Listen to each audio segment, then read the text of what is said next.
I am now going to show you two things. One is how to turn on the show and hide button, and the other is how to change the font. You want to make certain that you have two toolbars open. The first one is the one with new and open and save and print icons, and this is called the standard toolbar. And the one right below it is the formatting toolbar. You can see whether you have those toolbars on by clicking on View, Toolbars, and looking for the check marks. If they are not on, place check marks next to these toolbars. I am now over at the right-hand side of the Word screen, looking at the toolbars.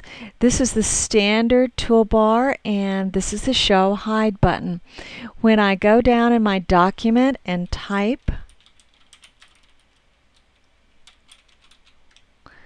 and press Enter, I can tell that I don't have the Show and Hide button on because I can't see any indication of space, or I can't see the paragraph marker.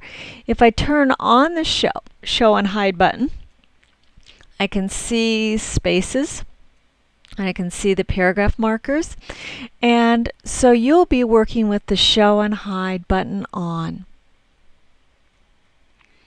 I am now back to the left side of the Word screen, and you want to be checking for your default. It should say Times New Roman size 12.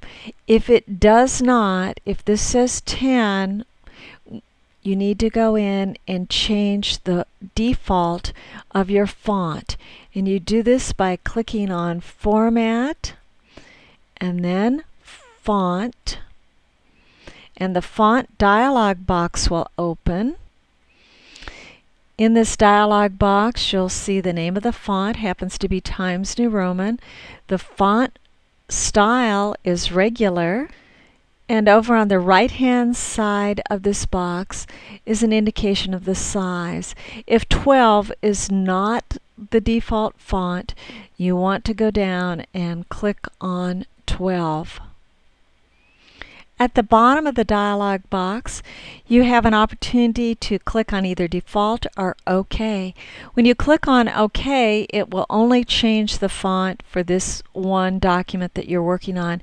When you click on Default, it will change it for every document that you bring up from this point forward.